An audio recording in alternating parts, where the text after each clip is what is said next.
Settle into your being for just a moment. Take a deep, conscious breath and allow the noise of the external world to recede, just for now. I am here to speak to a part of you that has been waiting, a part of your soul that recognizes a deeper truth beneath the surface of everyday life. What I am about to share with you is not just information, it is a key, a frequency that has the power to gently dismantle the very architecture of reality you have been taught to accept as absolute. I am about to ruin your entire worldview, but I promise you, it will be the most beautiful, liberating, and divinely orchestrated ruin you have ever experienced. It is a demolition of illusion to reveal the unshakable temple of your own inner truth. If this first whisper of truth resonates within your soul, if you feel that familiar stirring of recognition, I invite you to honor that connection. Acknowledge this moment of alignment with a simple like, a subscription to continue this sacred journey together, and let your spirit speak in the comments below.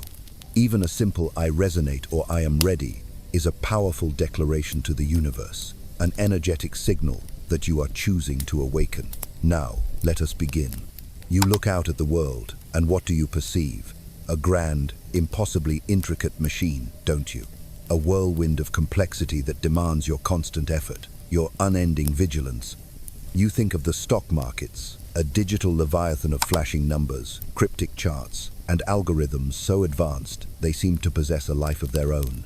Fortunes are won and lost in the blink of an eye, and an entire industry of so-called experts exists to decipher its chaotic language, a language that, for most, remains utterly foreign. A source of profound anxiety and the gnawing feeling that you're always one step behind, missing the secret code that unlocks prosperity. It feels like a high-stakes game where the rules are constantly changing, a game designed to keep you perpetually off balance, perpetually striving, and perpetually in a state of low-grade fear.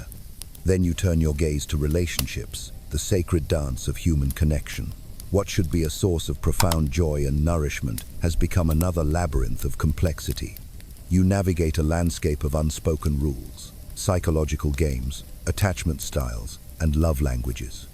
You spend hours analyzing text messages, dissecting conversations, trying to decode the intentions of another soul, all while building walls around your own heart to protect it from the perceived dangers of vulnerability. You're told you need to be this, not that, say this, not that. The pursuit of love, of simple, authentic connection, becomes a strategic campaign, a battlefield of egos, where the ultimate prize, true intimacy, is often lost in the fog of war.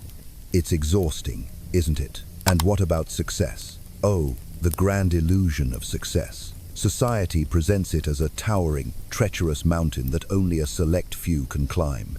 It's a relentless ascent, a ladder with no final rung. You're told you must hustle harder, sleep less, optimize every second of your existence. You accumulate degrees, certifications, and accolades, hoping that each one will bring you closer to that elusive summit where peace and fulfillment supposedly reside. You compare your journey to the highlight reels of others, feeling a constant pressure to achieve more, to be more, to prove your worth in a world that quantifies value through titles and bank accounts. The very concept of success has been twisted into a never-ending performance, a race against an invisible clock that leaves you breathless and questioning if the destination is even worth the grueling journey.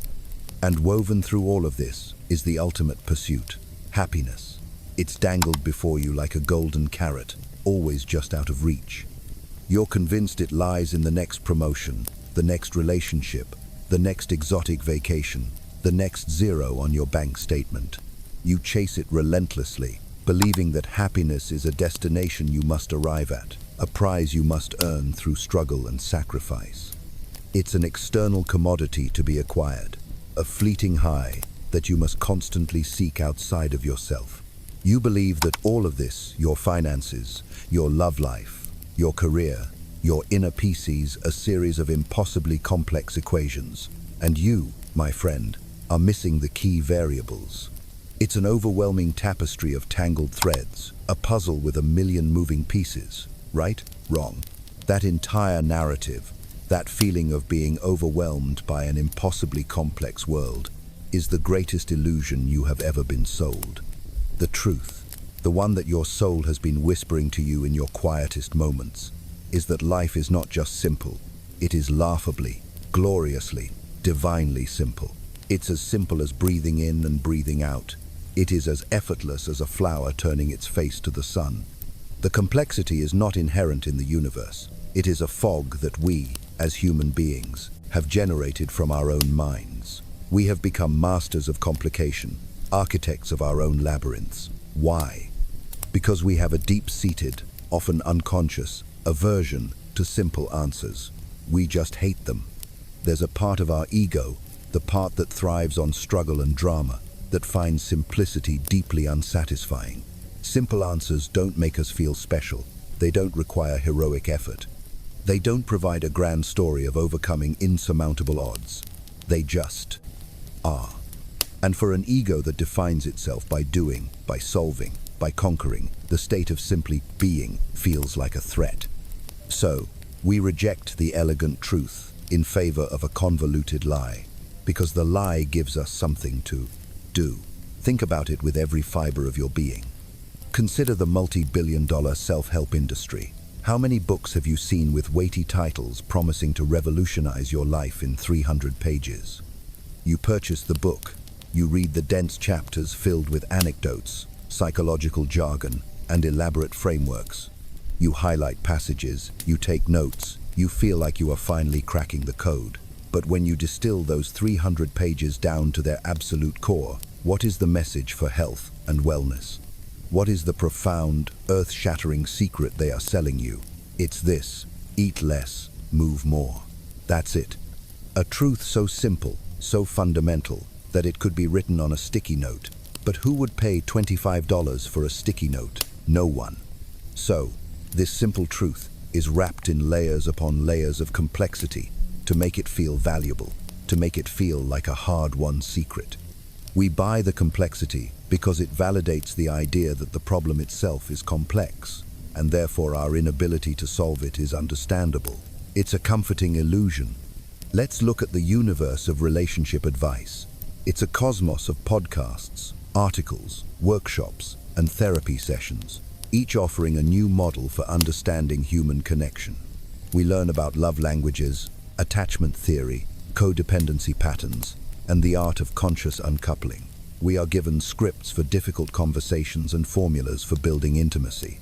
And while some of these tools can be useful, what is the divine, foundational truth that every single piece of valid relationship advice boils down to? It is this: communicate and care. Truly listen with an open heart and genuinely care about the well-being and experience of the other person. That's the master key that unlocks every door in the realm of human connection. But that sounds too easy, doesn't it? It feels too vulnerable. It requires no complex theory, only the courage to be open and the compassion to be present. So, we search for a more complicated map, believing the terrain must be more treacherous than it actually is. And what of the towering monolith of success? We consume the stories of billionaires and titans of industry, looking for their secret morning routines, their productivity hacks, their killer investment strategies. We deconstruct their every move, believing there is a magic formula, a hidden algorithm for achievement. We analyze their biographies, listen to their interviews, and try to replicate their habits with meticulous precision.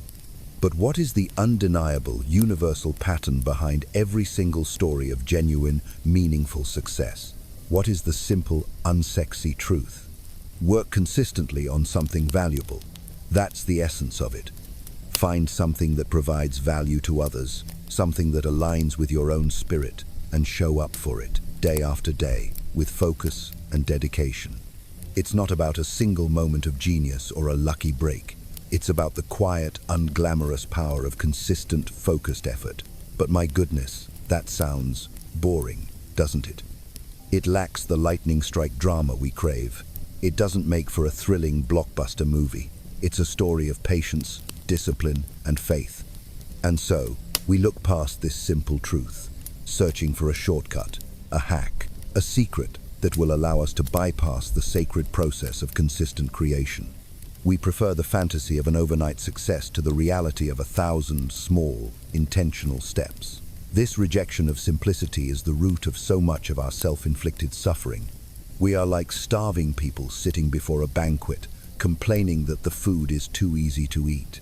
We want a puzzle to solve before we can feel worthy of the nourishment. So, we invent the puzzles. We actively, though often unconsciously, create complexity where none exists. We build intricate systems and elaborate rituals around the simplest of truths. We need the 47-step morning routine, complete with cold plunges, journaling, meditation, and affirmations, all to access a state of peace that is already our natural birthright, available in any given moment through a single conscious breath. We seek out the revolutionary, trademark diet, the one with a fancy name and a charismatic guru, that promises to solve all our health problems, when our own body has been whispering the simple truth all along. Eat real food, drink water, and move your body. We become connoisseurs of complexity, collectors of convoluted systems, because it makes us feel like we are in control, like we are active participants in a grand and important struggle. We are obsessed with the search for the ancient secret, the forbidden knowledge that they don't want you to know. We are drawn to the mystique of a hidden truth, a powerful secret that will unlock all the doors to our desires. But here's the divine joke, the beautiful, cosmic punchline that the universe has been patiently waiting for you to get. Here is the ultimate misdirection. While you are out there, magnifying glass in hand, tirelessly searching for complex solutions to your supposedly complex problems, life itself is standing right beside you, screaming the simple answers in your ear. But you can't hear them because you are so captivated by the sound of your own searching. The things you seek: happiness, relationships, success, peace, are not hiding in some complex formula. They are right here, in the simplicity of the present moment, waiting for you to stop searching and start seeing. The great secret is that simple doesn't sell. Simple doesn't sell books by the millions. Simple doesn't build multi-million-dollar coaching empires. Simple doesn't fuel the endless cycle of consumerism that promises fulfillment in the next purchase. Complexity is a commodity. It's a business model.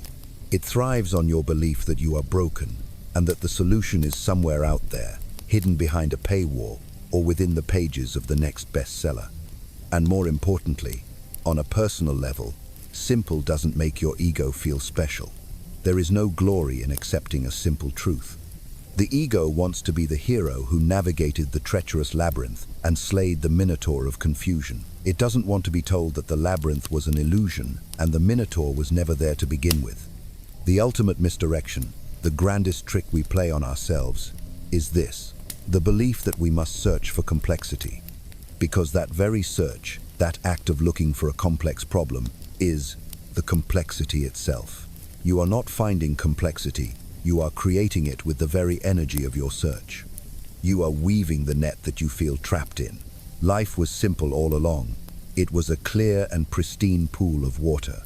We are the ones who have chosen to stir up the mud from the bottom, clouding the water, and then complaining that we cannot see.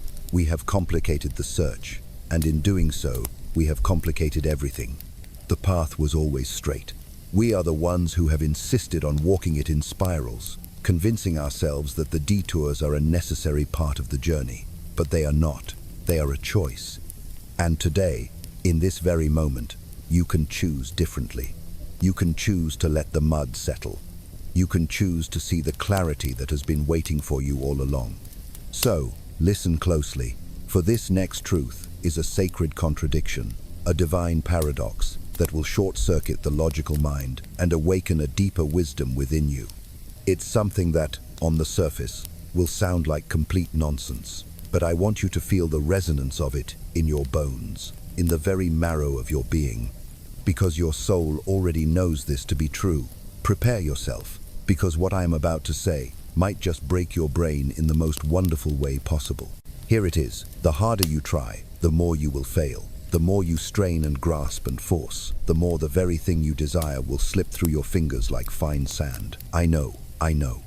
Every fiber of your conditioned mind is screaming in protest right now. That's not how the world works. Effort equals results. No pain, no gain. You've been taught this from the moment you were born. It's the gospel of the hustle culture. the mantra of a society obsessed with struggle. But I'm telling you, it is a profoundly limited and ultimately false paradigm. Let go of that programming for just a moment and consider this. Let's start with the most basic human experience: sleep. You've been there, haven't you? Lying in bed, staring into the darkness, your mind a roaring tempest of thoughts, anxieties, and to-do lists. The clock ticks on, each second a hammer blow amplifying your desperation. I need to sleep, you tell yourself. I have a big day tomorrow. Just fall asleep, force it. And what happens? The more you command your body to surrender, the more it rebels. Your muscles tense, your heart rate climbs, and sleep, once a gentle invitation, becomes a distant, mocking shoreline that recedes with every frantic stroke you take towards it. You cannot conquer sleep. You cannot wrestle it into submission. Sleep is not an achievement. It is an act of profound surrender. It is a state you must allow, not acquire. It only comes when you finally let go, when you release the need to control it, when you trust that your body knows what to do. You must soften, release, and allow the gentle currents of rest to carry you away. It is an act of faith, not an act of will. Now, let's elevate this principle. Think about happiness. We chase it, don't we? We hunt it down with the ferocity of a predator. We create vision boards, recite affirmations, and structure our lives around the relentless pursuit of this one feeling. We tell ourselves, when I get that promotion, I'll be happy. When I find the perfect partner, I'll be happy.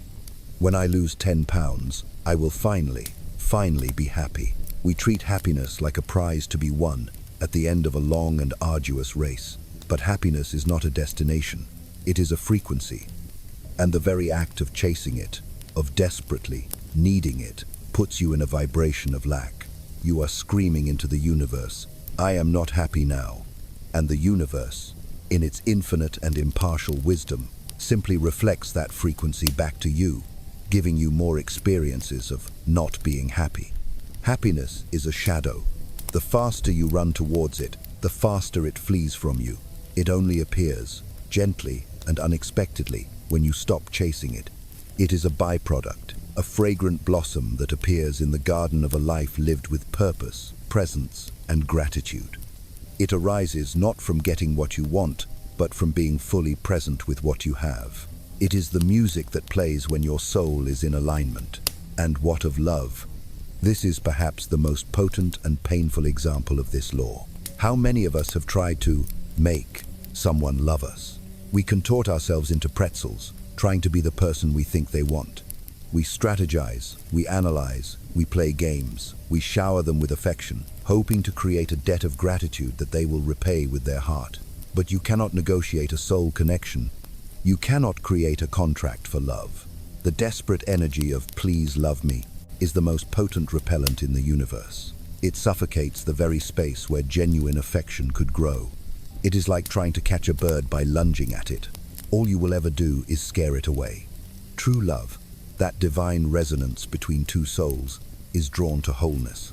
It is magnetized to the individual who is already complete within themselves, who radiates love not as a plea, but as an overflow of their own being.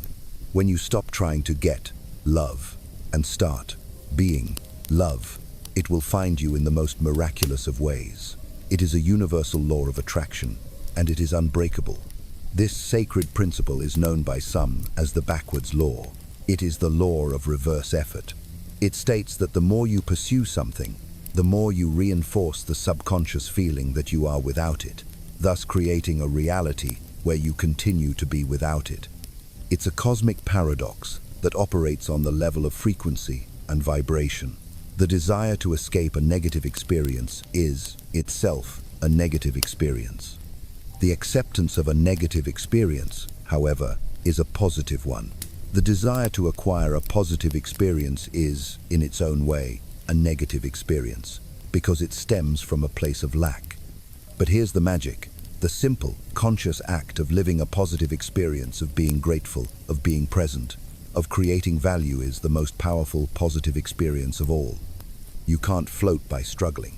Imagine yourself in a pool of water.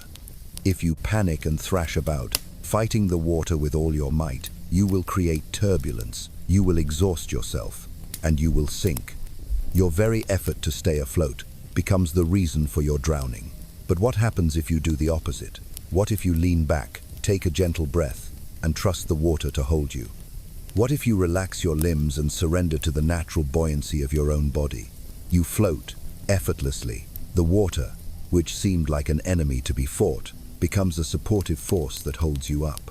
This is a perfect metaphor for your life. The universe is not a hostile force you must conquer. It is a vast, intelligent, and supportive ocean of energy. Your frantic striving, your desperate effort, is what causes you to sink into states of anxiety, struggle, and despair.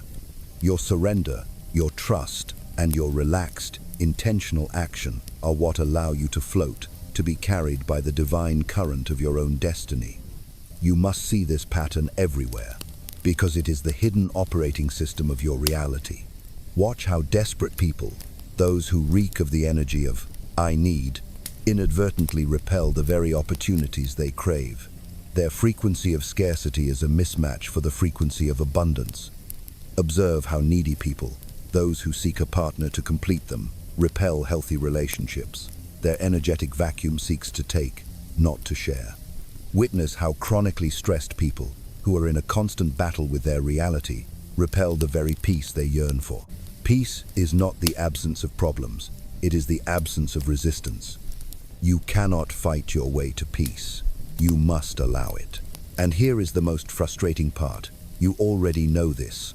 Deep down, your soul recognizes this truth. Every athlete who has ever been in the zone knows that peak performance comes not from trying harder, but from letting go, from allowing the body's innate intelligence to take over. The moment they start overthinking the shot, the moment they try to consciously control every muscle, they falter. Every artist, every writer, every musician knows that true creativity cannot be forced. It is a muse that must be wooed, not commanded. The moment you sit down and say, "I will now write a masterpiece," the wellspring of inspiration runs dry. Creativity flows through you when you get your analytical, controlling mind out of the way. It is a channeling, not a construction. We know this in our bones, in our moments of flow and grace. And yet, what do we do in the most important areas of our lives? When it comes to our finances, our health, our relationships, we abandon this inner wisdom. We tighten our grip. We try harder.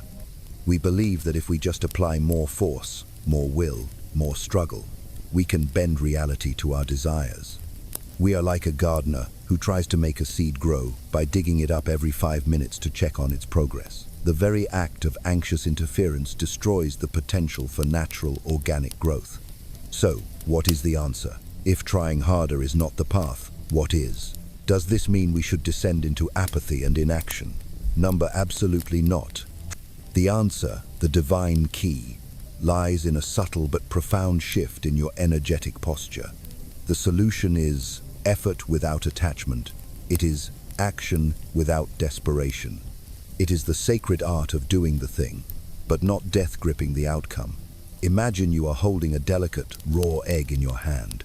This egg represents the outcome you desire: the successful business, the loving relationship, the healthy body. If you clench your fist around it, desperately trying to control it and keep it safe, what will happen? You will crush it. Your very fear of losing it will become the agent of its destruction. The only way to hold it is with an open palm. You protect it, you nurture it, but you hold it lightly. You trust. This is the energy you must bring to your actions. You do the work. You plant the seeds. You make the call. You write the chapter. You show up with love and presence and excellence. But then you release. You surrender the outcome to a higher intelligence, to the divine, to the universe.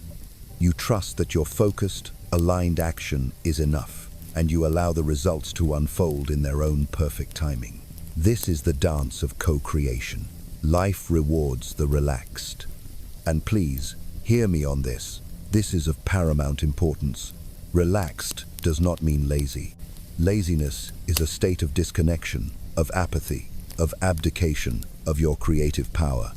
It is a low-frequency state born of fear or hopelessness. The relaxed state I speak of is a high-frequency state of profound trust and connection. It is the state of the master surfer who is exquisitely attuned to the power of the ocean, using its energy to perform feats of incredible grace and power. The lazy person is asleep on the couch, oblivious to the world. The relaxed person is awake, alive, and in a state of flow with the universal energies. There is an infinite difference between the two. One is a state of powerlessness. The other is the very pinnacle of true power. Your task is not to stop trying, but to stop straining. It is to learn how to act from a place of inspired alignment rather than from a place of desperate fear. It is to become the open palm, not the clenched fist. Now, let's venture deeper into the inner cosmos, into the very control room of your reality. I want to share with you another one of life's grand cosmic jokes, a paradox so beautifully ironic that once you truly see it, you can't help but smile at the elegant absurdity of our human condition. We are all, in our own way, control freaks in deep, profound denial. We desperately want to be the masters of our universe, the captains of our ship, the CEOs of our own lives. And the great joke is this: the more you try to control everything, the less control you actually have. It's a divine feedback loop, a universal law designed to teach us the ultimate lesson of surrender. Think about your own life, your own patterns. You plan your day down to the last minute, don't you? You create color-coded schedules, time block your calendar, and set a dozen alarms. You organize every detail, from your meals to your workouts to your social engagements, in a valiant attempt to tame the wild beast of time. You try to predict every possible outcome, running through 1,000 different scenarios in your mind. You create contingency plans for your contingency plans. You are the master architect of your life, meticulously designing every blueprint, ensuring every nail and every board is perfectly placed. You strive for a life of perfect order, a reality that fits neatly into the boxes you have created for it. And then what happens? Life laughs. With a playful wink, the universe throws you a curveball. The traffic jam makes you late for the most important meeting of your year. The sudden illness cancels your meticulously planned vacation. An unexpected encounter with a stranger completely derails your carefully constructed emotional equilibrium. Life, in its infinite, untamable wisdom, reminds you that your plans are but suggestions. Your control is but an illusion. You are not the architect. You are a single, beautiful brushstroke on an infinite, ever-changing canvas. We are all engaged in this futile battle, this arm wrestling match with reality. We believe that if we can just manage every variable, control every person, and predict every outcome, then we will finally feel safe. But this relentless pursuit of control is the very source of our anxiety. It's an addiction, and like any addiction, the more you feed it, the more it demands. You become a prisoner in a fortress of your own making, constantly on guard, perpetually terrified of the unexpected. The walls you build to keep danger out are the very same walls that keep joy from entering. Here's what's really happening on an energetic level, and I need you to grasp this with your soul. The attempt to control is like trying to hold a handful of water. The moment you have it in your hands, you feel a fleeting sense of possession. But the harder you squeeze, the more you try to contain it and force it to stay, the faster it slips through your fingers. Your very effort to control it ensures its escape. The only way to truly experience the water is to relax your hand, to form a gentle cup, and to allow the water to simply be there. This is the art of allowing, the state of non-resistance. True power is not found in tightening your grip. It is found in the courage to open your hand. This is not a new idea. This is ancient wisdom, a truth that has been whispered by mystics and sages for millennia. The ancient Stoic philosophers, those spiritual warriors of the Roman Empire, figured this out over 2,000 years ago. They understood this fundamental dichotomy of control with a clarity that is staggering. They taught that the secret to a life of tranquility and unshakable inner peace lies in understanding one simple distinction: the difference between what is within your control and what is not. And the list of things within your control is surprisingly, liberatingly short.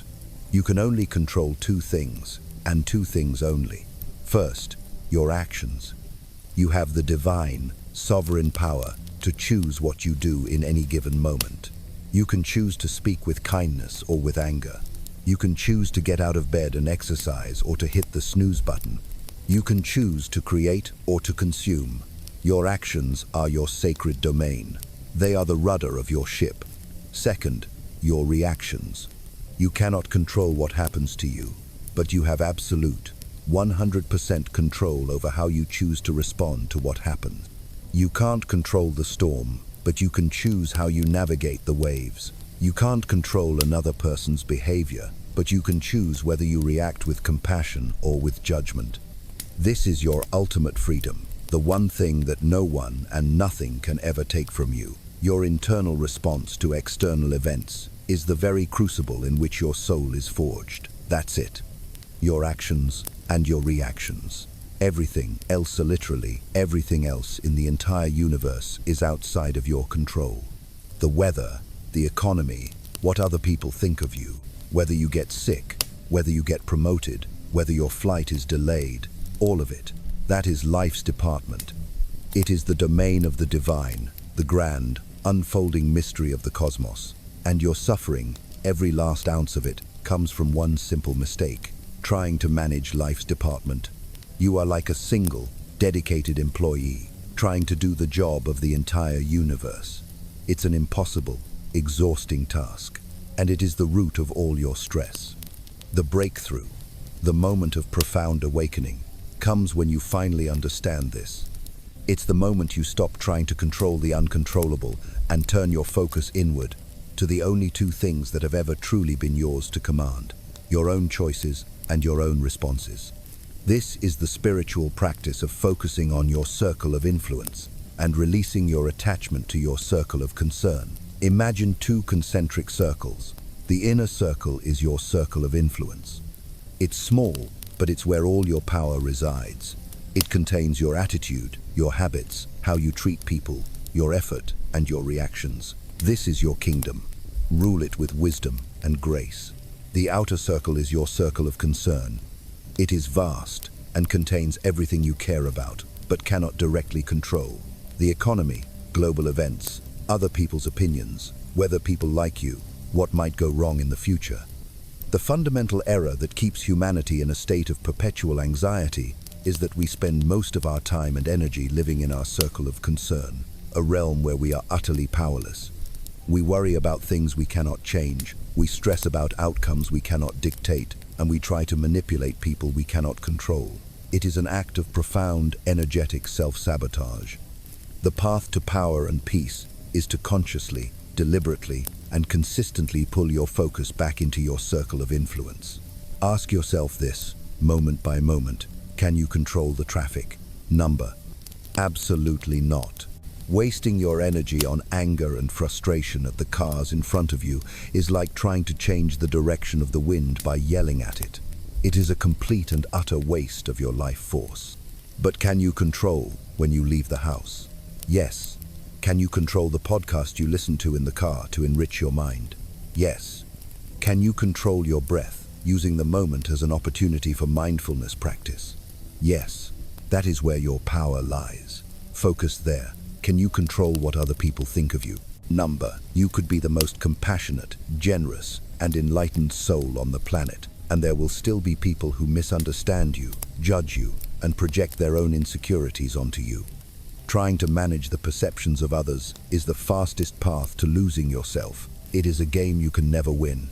But can you control being a person of integrity, a person who lives in alignment with their own values, a person worthy of their own respect? Yes, absolutely. That is the only reputation that truly matters. Stop trying to be life's CEO. You were never meant to carry that burden. You are not the manager of the universe. You are something far more beautiful, far more dynamic. You are a surfer, and life is a magnificent, powerful ocean. The novice surfer fights the waves. They try to impose their will on the water, and they are constantly tossed and tumbled, emerging from the water bruised, exhausted, and defeated. They believe the ocean is their adversary. The master surfer, however, has a different relationship with the water. They don't fight the waves, they dance with them. They have studied the ocean, They understand its rhythms, and they respect its power. They know they cannot control the wave, but they can control how they position their board. They can master the ride. Their power comes not from domination, but from alignment. They use the immense energy of the wave to glide, to soar, to express a state of profound freedom and joy. This is your invitation.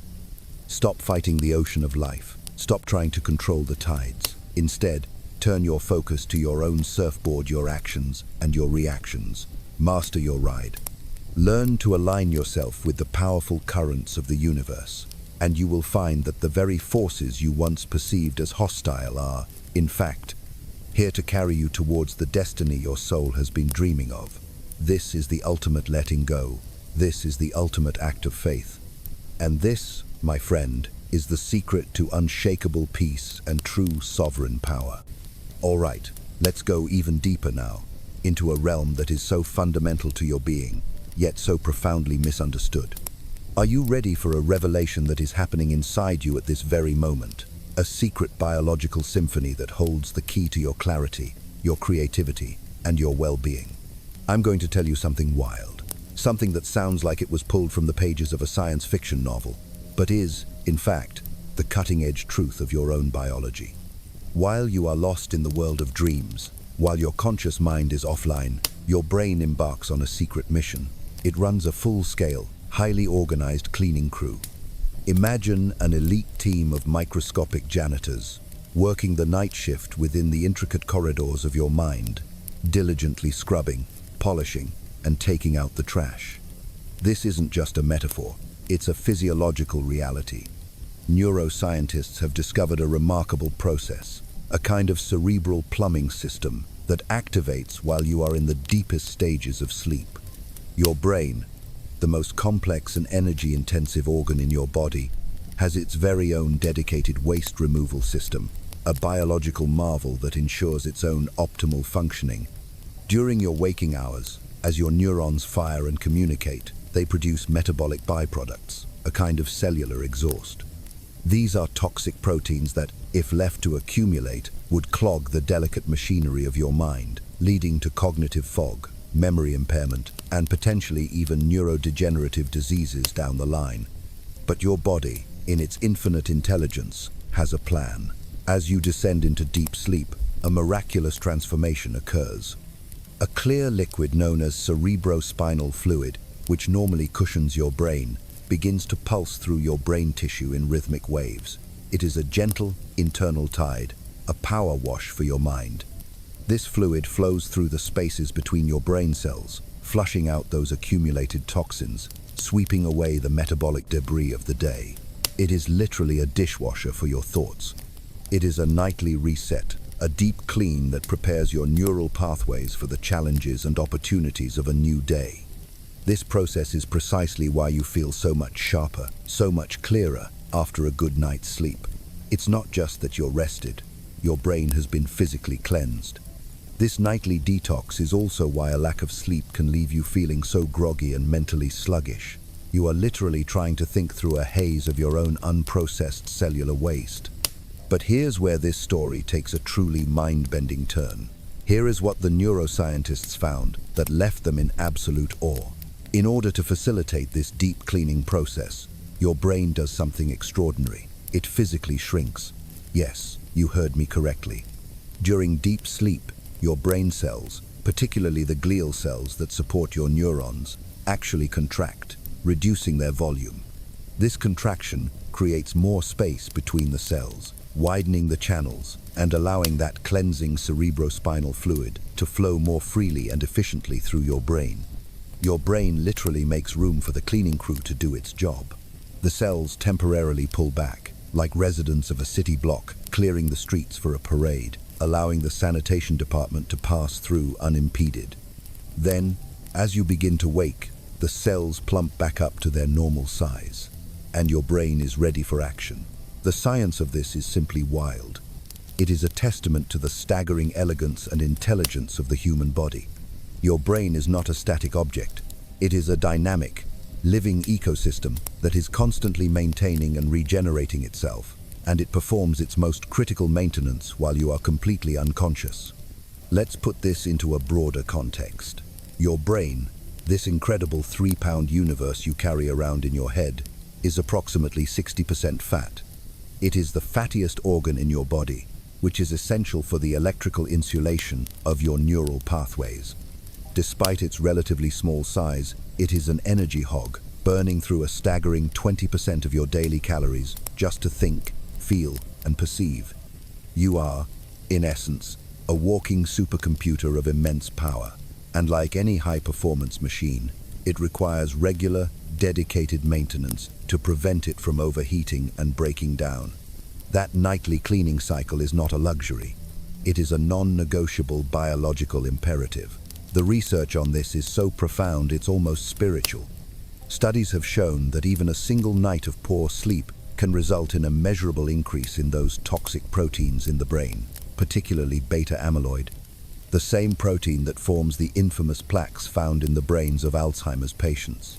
A single night of skimping on this sacred maintenance leaves a residue of metabolic waste in your brain. Now, imagine the cumulative effect of weeks, months, or even years of chronic sleep deprivation. It's like trying to work in an office that is never cleaned. Papers pile up, trash overflows, and the air becomes stale. Eventually, the environment becomes so cluttered and toxic that you can no longer function effectively. Every simple task requires monumental effort. This is what you are doing to your mind when you neglect the sacred ritual of sleep. Scientists are still uncovering the full extent of how this nightly reset impacts every facet of your being. We now know it is crucial for memory consolidation, the process by which short-term memories are transferred to long-term storage. It's during this cleaning cycle that your brain sorts through the experiences of the day, deciding what to keep and what to discard, strengthening the neural connections that form the basis of your memories and skills. It also plays a vital role in creativity and problem solving. Have you ever gone to bed with a difficult problem, only to wake up with a clear solution, as if it appeared out of thin air? That wasn't magic. That was your brain's night shift at work, pruning unnecessary connections and forging new, insightful pathways, while the conscious you was out of the way. You have a dedicated, highly efficient, and utterly silent night shift crew that you never even knew existed. They don't ask for a salary, they don't take holidays, and their only request is that you give them the time and the deep, restorative sleep they need to do their vital work. Honoring this process is one of the most profound acts of self-love and self-respect you can engage in. Now, let's pivot from the biological to the psychological, to another illusion that traps us in a state of perpetual striving. Let's talk about the happiness trap. Here is the reason you can never seem to catch happiness, why it always feels like a fleeting visitor rather than a permanent resident of your inner world. It's because happiness is the only goal in the universe that actively runs away when you chase it. Think of it like this: happiness is like a cat. If you walk into a room and see a cat, and you desperately want its affection, what happens if you run towards it with your arms outstretched, yelling, "Here, kitty, kitty, let me love you"? The cat, in all likelihood, will bolt under the nearest piece of furniture, terrified by your desperate, grasping energy. But what happens if you simply enter the room, sit down quietly, and go about your business, perhaps reading a book or simply enjoying the stillness? Often, after a few moments, the cat, driven by its own curiosity and sensing your calm, non-threatening presence, will approach you. It might rub against your leg or, if you're lucky, it might even hop up and settle into your lap, purring contentedly. You didn't catch the cat, you created the conditions for the cat to come to you. Happiness operates on the exact same principle. We've all been there, haven't we? We've all been the desperate cat chaser. We chase the perfect job, thinking, once I get that title, I'll have made it, and then I'll be happy. We chase the perfect relationship, convinced that, when I find my soulmate, my life will finally be complete, and then I'll be happy. We chase the perfect body, believing that, when I see that number on the scale, I will finally love myself, and then I'll be happy. We live our lives in a state of, then I'll be happy, constantly deferring our well-being to a future moment that never quite arrives. But neuroscience, the very science of the brain, reveals something fascinating and deeply liberating about this chase. It turns out that your brain has what is known as a happiness set point, a kind of internal thermostat for your mood. This set point is largely determined by a combination of genetics and early life experiences. Major life events can temporarily move the needle on this thermostat, but it has a powerful tendency to return to its baseline. Studies on lottery winners are a classic example. They experience a huge, euphoric spike in happiness immediately after winning. They are on top of the world. But what do you think happens after about 6 months? In the vast majority of cases, their happiness levels return almost exactly to where they were before they won the lottery. The external circumstances changed dramatically, but the internal set point reasserted itself. The same phenomenon occurs in reverse. People who experience a terrible, life-altering accident, such as the loss of a limb, go through a period of profound grief and unhappiness. But again, after an adjustment period of about 6 months, their happiness levels often return to their pre-accident baseline. They learn to adapt, to find new sources of joy, and their internal thermostat recalibrates. This psychological phenomenon is called the hedonic treadmill. We are all running on this treadmill, believing that the next milestone will bring us lasting fulfillment, but the treadmill just keeps moving, and our baseline level of happiness remains relatively stable. This is not a cause for despair. It is a cause for profound liberation. It means that the things you have been chasing, the external achievements, the possessions, the validation, are not the true source of happiness. The key is not to run faster on the treadmill. The key is to learn how to get off it altogether. Happiness, you see, is not a destination. It is not a place you arrive at. It is a byproduct. It is the natural consequence of a life lived in a certain way. True, lasting happiness comes from progress, not from achievement. It's the feeling you get when you are growing, learning, and expanding your capabilities, not the fleeting high of crossing a finish line. It comes from connection, not from possessions. It's the warmth you feel from deep, meaningful relationships with others, not the temporary thrill of a new purchase. And most profoundly, it comes from giving, not from getting. It is the joy that arises from contributing to something larger than yourself, from being of service to others. The happiness trap is the belief that you must seek happiness directly. But we have been looking for it in all the wrong places. The true solution is to stop looking for it altogether. Stop chasing it. Instead, focus on the things that create happiness as a natural byproduct. Focus on contributing your unique gifts to the world. Do things that matter, not for the sake of being happy, but for the inherent value in the actions themselves. And then, one day, you will be sitting quietly, fully engaged in your life's work, and you will notice a gentle purring in your soul. Happiness will have found you. It will have crept into your lap when you weren't looking, an unexpected, unbidden, and most welcome gift. And here is the biggest paradox of all, the ultimate secret of the happiness trap. The less you need happiness, the more it will appear in your life. When you release the desperate craving for it, you create the very energetic space for it to blossom. You become the calm presence in the room, and the cat of happiness, in its own time, will choose to come and rest with you.